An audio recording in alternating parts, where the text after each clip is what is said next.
And we're live on KTXT, the Raider Point 1. It's 3 and Out, located in the third floor basement of MCOM. Oh, my laptop audio sound. Oh, Lord.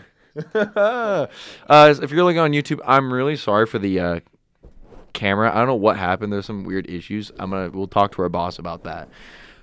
But if you're listening live on the radio, you don't know what's happening. But thank you for choosing 3 and Out as your one and only sports talk show here on KTXT, the Raider Point 1. I'm Cade Welty, alongside me, of course, Brett Ramirez and Joel Fosu. And then holding it down there. And are we calling it Papua New Guinea still, or are we going to change it up this week? We'll change it up. We'll say holding it down in Renfrance. In Renfrance, Macy Maynard. A beautiful place. So, Macy, how are you? We don't get to see you as much anymore, so how are you? Doing good, just the same. Nothing really new this week. Midterm week, absolutely dying from that. Persevering through. Yeah, and Macy had a busy weekend on Saturday. She held it down for that 7 hours on air, but the people who were on air for those 7 hours is the three in the basement here, Brett and Joel. First of all, how was y'all's weekend? First broadcast of the year. Broadcasts. If you're including the Home Run Derby and the UNT ACU game, we called 8 events in 4 days. How have we recovered, men?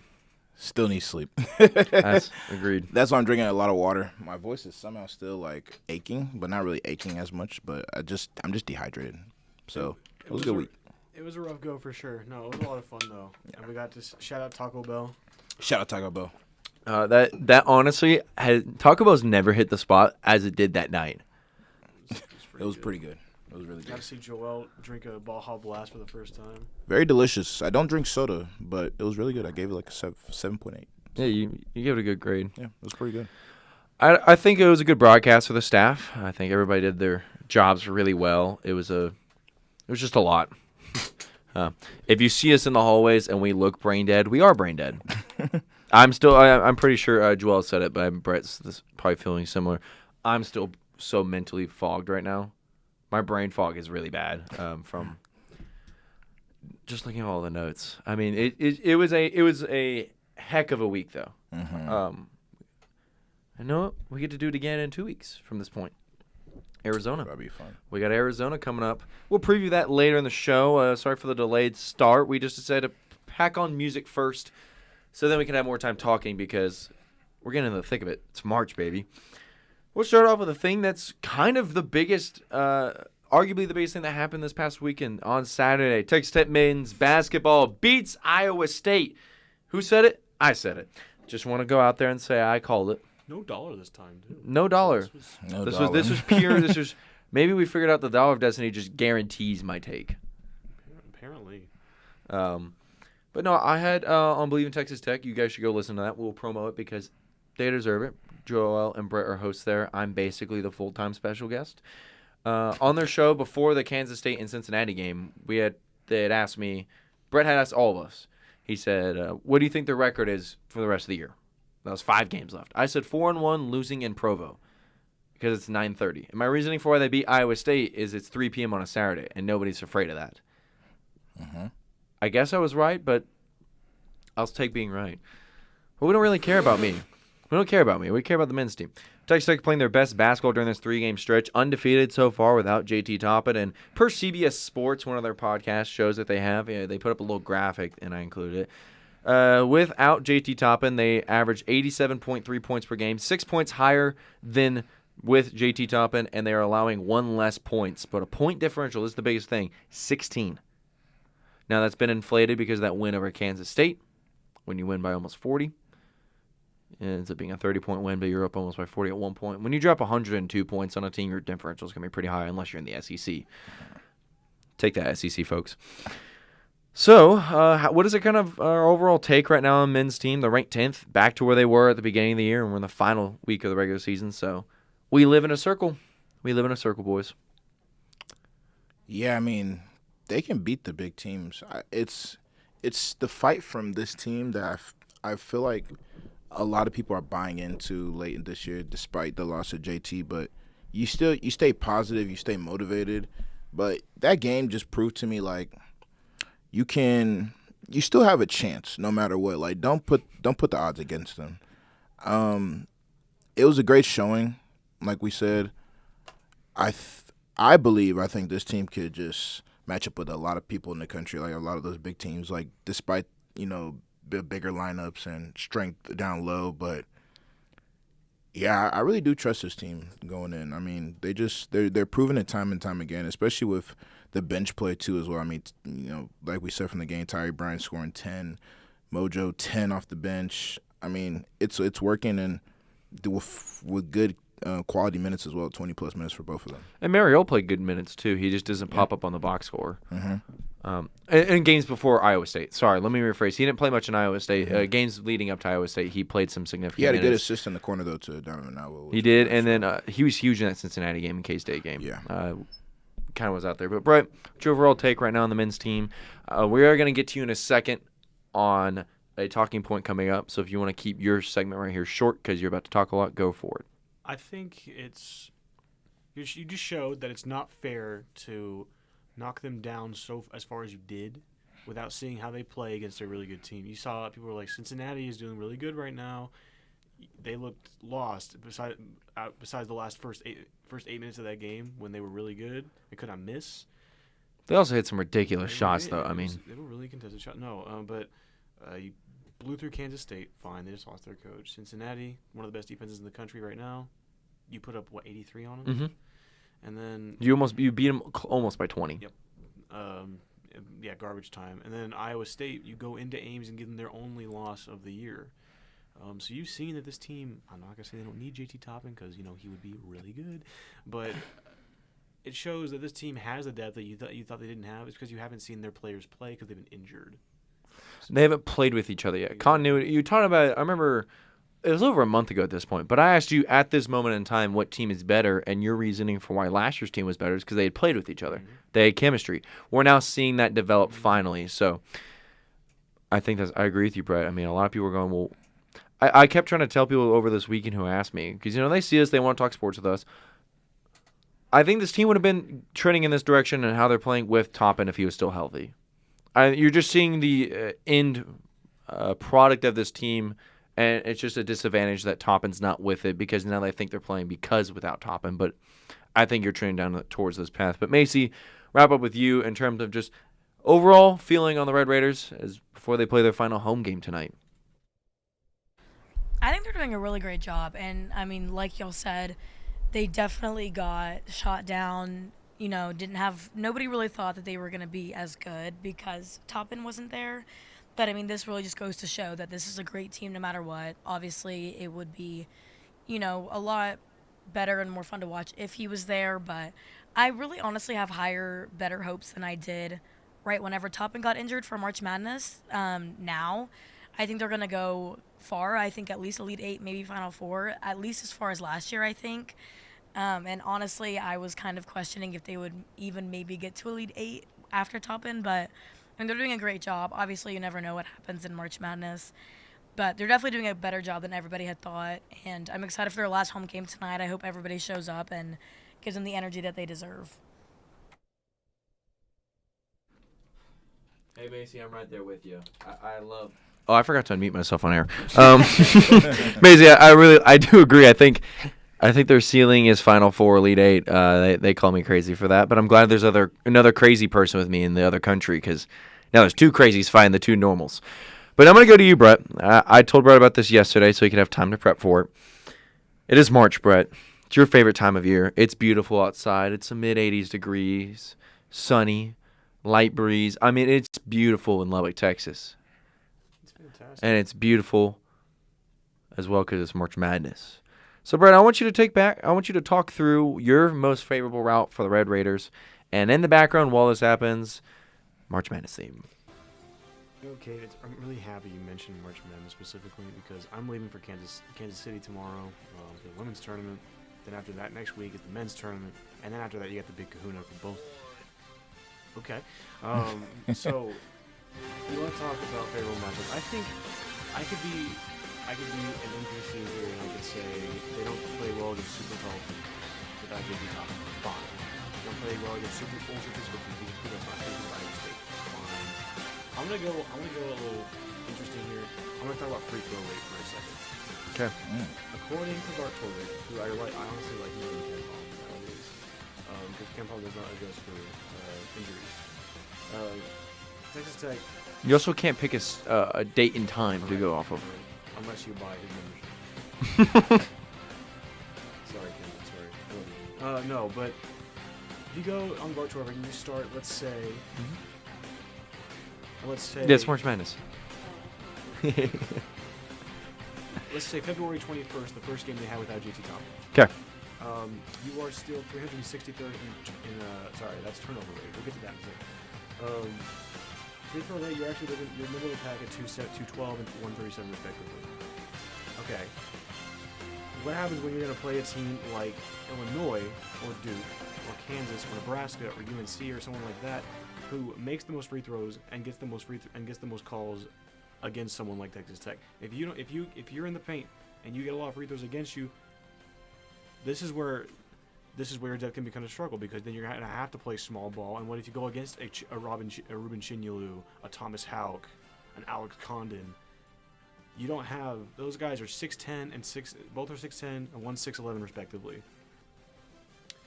Besides Luke Bamboye, he's 6'11". Your tallest is Mario Quintic at 6'10", and then you go drop 2 inches with Josiah Mosley. Now these guys are really strong. I respect. Yeah, they can hold their own. But when you start piling up those fouls, you start looking down more the bench. Are you gonna have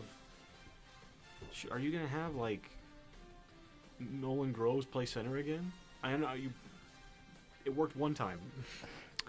It's because the Dollar of Destiny was on Nolan. Supernova Groves decided to. He knew the dollar was getting played on him, so he had to step up to the occasion. Because you can't. When the Dollar of Destiny is placed on you, you can't go against it. It's the reason why it's called the Dollar of Destiny. What I want to see Texas Tech go up against in this to start this tournament. Okay. I want to see them go against shooting teams. Okay. So, hey, let's look at some of these brackets. Lenardi has Texas Tech against Stephen F. Austin, and then Arkansas. Arkansas is dangerous because they can play inside and outside. You have Trevin Brazil, who's an absolute monster inside. Billy Richmond's take a really big step this year. And then Darius Acuff is probably going to go top 5 in the NBA draft because his ability to facilitate, his shooting ability, and his craftiness. I don't want to play against Arkansas in the first 2 rounds. Give me someone like Louisville, who their entire... Andy Katz says I'm playing against Louisville, right? Yeah, that is, you showed me that. We talked about that. Yeah. I was like, Elite off of that one. We'll get to that in a second. No, Louisville, why don't I play them is because their entire offense is surrounded by Mikal. If he's not on, he's not getting you 30 a night. Louisville plays like absolute. They look like a dumpster fire. Texas Tech, I don't think there's not any like mid-major I'd say they struggle with right now. Okay, the obvious one is, do they beat St. Louis? I think that's the mid-major that everybody is penciling in to make the Sweet 16. Like that has that potential. Yeah. Okay, here we can talk about St. Louis. Robbie Avila. Here's the thing. That's going to be one of the best big men that Luke Bamboye will have played all year. Not because of the way he's bruised inside. He can step out and hit threes, and he can pass the ball really well. Has one of the best assist to turnover ratios for a big man in the country. You saw that even 2 years ago when he played at Indiana State when they almost made the tournament within that large bid. They were robbed. Yes, they were. But again, also don't lose to Q4 in Illinois State. Sorry, but no, I agree with you. I wanted to see them make a tournament. No, but and you saw it in that game against, I believe it was It was an A10 game where they won at the buzzer against George Washington, when Robbie Avila was the one to take the last shot at the buzzer to win the game. He's not afraid of the big moment. Robbie Avila was made for these kinds of things. Then you have players like Kellen Thames, who's electric. So I think the biggest problem for Texas Tech they're going to face in the tournament with someone like St. Louis is you have a mix of physicality, athleticism, and the ability that they had to shoot it outside. They are the best shooting team in the A10 by far, and I would not want to play against. And I mean, we talked about this for a long time now, since before the beginning of the season. I was so high on St. Louis, and now you're finally seeing it here. So I wouldn't want to play them. Do I think Tech wins that game? Yes, because I don't know who's going to guard Donovan that well.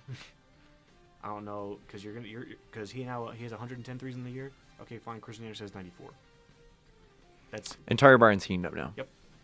So you're gonna have to, if you're gonna trap. And there's JP as well. Sorry. No, you're good. You're good. If you're gonna trap Christian Anderson, you better pray that they start missing threes, because they're not. They're not. I really don't think they are.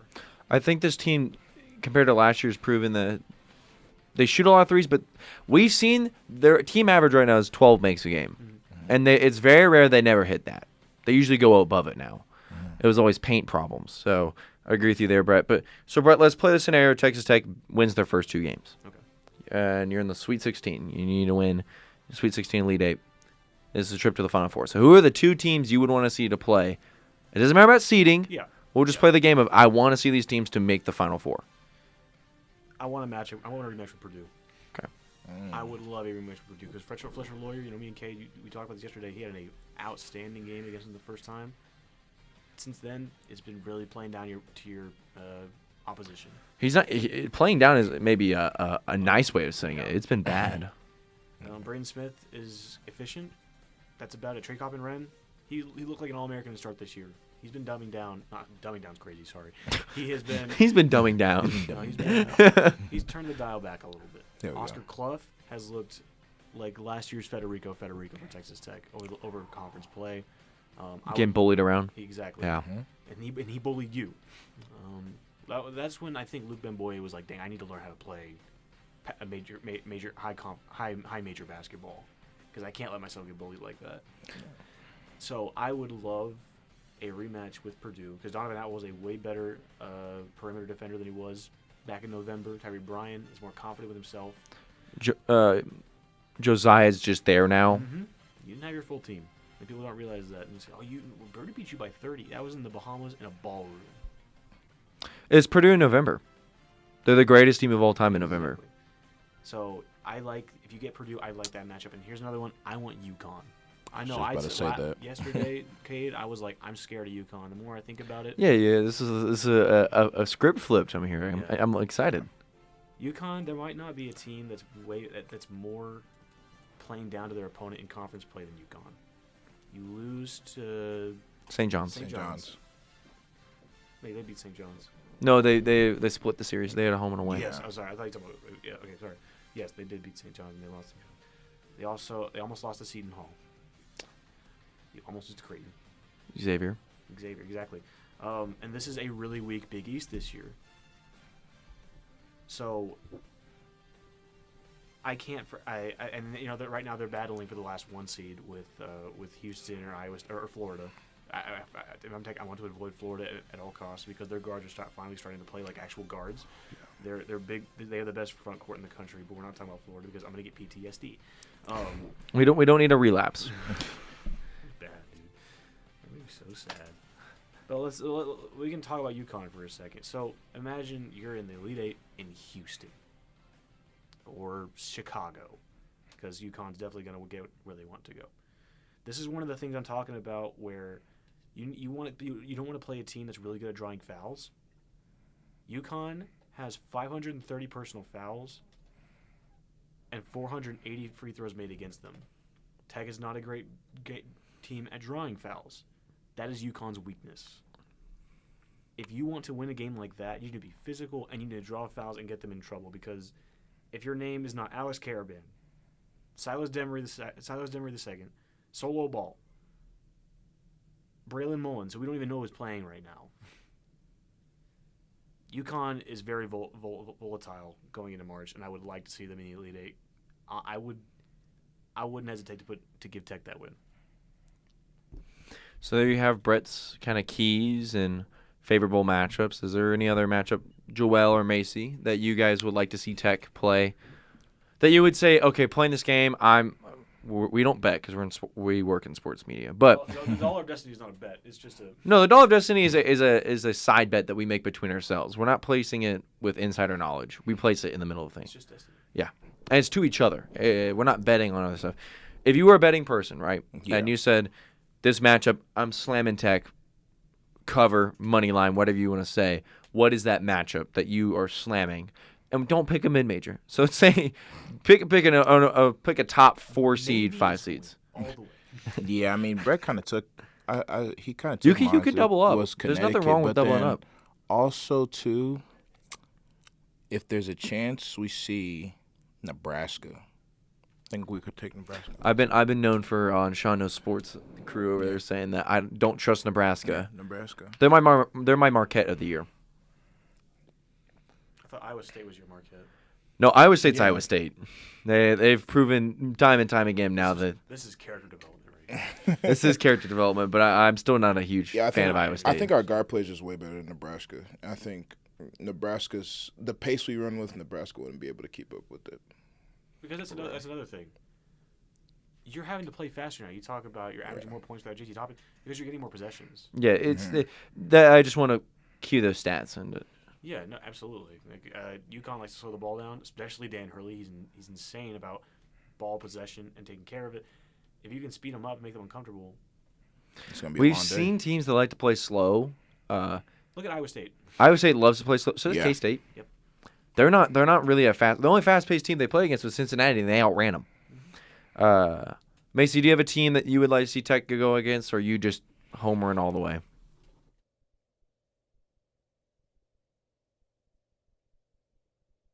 Hey, you gotta unmute yourself. Hello? I would like to see Michigan. I think that would be an interesting one. Nebraska, I think someone already said. Also an interesting one. I mean, there's a lot of good ones that you could see, but I think obviously Duke is always the biggest one, but also them going into it beating Arizona is very good. That is already giving them a good stance. Her real quick. Okay, and then I'll say who I want to see. Michigan just lost. Michigan just lost CJ, who's averaging 12 points a game to an ACL, and their guards.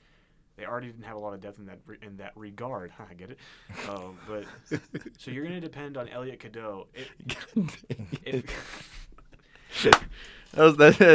What has happened? What's going on with Kate over there? If Elliot, I'm an old man, I guess. if Elliot Cadeau goes, your team goes. It happened kind of last year with UNC, but then also RJ Davis disappeared. Oh, he disappeared, in the second yeah. game of the tournament. So if Elliot Cadeau is not running the offense like Dusty May wants him to, then Michigan's going to go out like probably in the Sweet 16. Yeah. Also, Elliot Cadeau needs to shave that facial hair. Dang. Yo, chill. No, I don't get me wrong. I think the goatee looks nice, but it's a little overgrown. I like to see him clean it up. Okay, clean shave. Yeah, no, not clean shaven. I Oh, just want to see just him clean up the goatee. Clean He's, little guard. I know he's in the like the deep of basketball season, so he's probably not thinking about that. But Facts. I also like Elliot Cadeau. I want him to come to Tech in the portal. Oh yeah. Christian Anderson was just named Oscar Robertson National Player of the Week selection just now. Shut up. We'll wrap up with men's with my take of who I want to see. I'm gonna go off Andy Katz region, just because it's the first graphic I can easily pull up. I think playing Kansas again would be super fun. I think you easily beat them this time because Darren Peterson hit some Darren Peterson shots, and I don't think Tech makes the same mental mistakes. I think it's something. I know they're turning the ball over around the same amount, but it's less dumb turnovers. If that makes any sense. Since the ASU game, they have been really sharp with not committing the dumb play. Could just be getting used to playing with each other. Could just be an added energy because you lost your best player who could bail you out in those situations. Also, I want a rematch with UCF so badly. I want Tech to get their get back because UCF parades that win and it burns my soul. I also want to see Illinois again. I really want to see Illinois again because you had a Lawan Watts game. Sorry, the Lieutenant Watts. The Lieutenant played really good that game, but you actually had a bad Anderson game. Yeah. And I think Christian's playing like a lottery pick recently, so I would like to see those two teams. But we're going to take a quick break and then go over to Lady Raiders because they start postseason play later this week. Brett will be there with the Court Jesters, and he'll also try to provide some quotes for us just from the YouTube stuff, but he'll be covering all the stuff that he can that they give to him while he's there, what he's seeing, because he'll be there. He won't have a credential, but he'll be there with the Court Jesters, so let's not get that twisted. We'll take a quick break. We're going to play My Hero, Foo Fighters, and that's kind of what people are saying around for Krista Gerlich right now. Coming up next.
Rihanna.